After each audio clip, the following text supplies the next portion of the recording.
প্রথমবার 3% যখন চিরকুটে দিয়েছিলেন বাজেট চলাকালীন, তখন আমরা অনশনে ছিলাম। দ্বিতীয়বার 4% দিলেন একটা পার্কে গিয়ে, কারণ সেই দিনেই আমরা নবান্নের সামনে ধর্নার অনুমতি পেয়েছিলাম মাননীয় কলকাতা হাইকোর্টের কাছ থেকে। 2:20-তে অনুমতি হয়েছে, 4টার সময় 4% দিয়ে ঘোষণা করলেন। আর এখন আমাদের অনশন চলাকালীন সময়ে তারা বললেন যে 4% দিচ্ছি, এতে উঠে যাও। দেখবেন যে চন্দ্রিমা ভট্টাচার্য বলেও ছিলেন বাজেট বক্তৃতাতে যে যারা বসে আছেন তারা নিশ্চয়ই এবার খুশি হয়ে উঠে যাবেন। তা বসে তো শুধুমাত্র সংগ্রামী যৌথ মঞ্চই আছে, কোন রাজনীতির অনুপ্রবেশ আমরা বিগত 1টা বছর ধরে এই মঞ্চটার মধ্যে হতে দিইনি।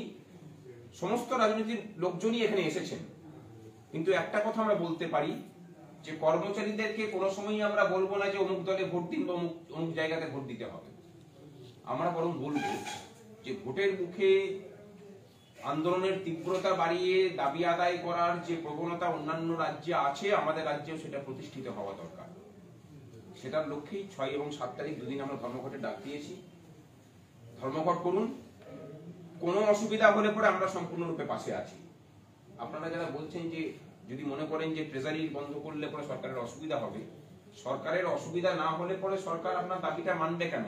আমাদের অসুবিধা নিয়ে সরকারকে ভাবতে তো বাধ্য করাতে হবে। যেখান থেকে সরকারের অসুবিধা হতে পারে সেই জায়গাগুলোকে বেশি করে প্রভাবিত করতে পারলেই সরকার মাথা নত করতে বাধ্য হবে। শূন্য পদ, সেই চাপগুলো, 5টা লোকের চাপ একটার উপরে চাপিয়ে দেওয়া, কোন কর্মচারী আজকে সুস্থ নেই মানসিকভাবে, কারণ অতিরিক্ত কাজের চাপ।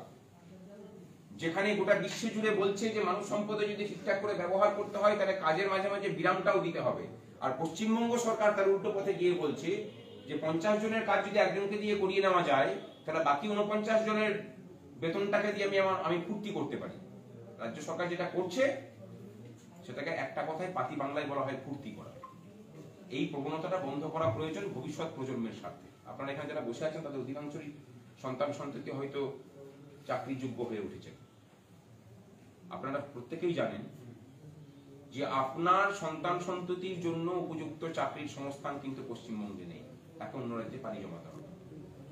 এই যে পরিস্থিতি, তার বিরুদ্ধে সংগ্রামী যৌথ মঞ্চ আপসীনভাবে লড়াই করে যাচ্ছে। আপনাদের সকলের কাছে আমরা এসেছি যে আপনি যে দল, যে সমিতি, যে সংগঠন ইচ্ছা করুন, কোনো সমস্যা নেই, যাকে ইচ্ছা ভোট দিন, তাতেও আমাদের কোনো যায় আসে না। কিন্তু নিজে যদি বঞ্চিত হন, সেই বঞ্চনা নিরসনের জন্য আগামী 6 এবং 7 তারিখে ধর্মঘটে অংশগ্রহণ করুন। আর ধর্মঘট করতে গিয়ে কোনো অসুবিধা হলে জেনে রাখবেন যে আমরা আছি।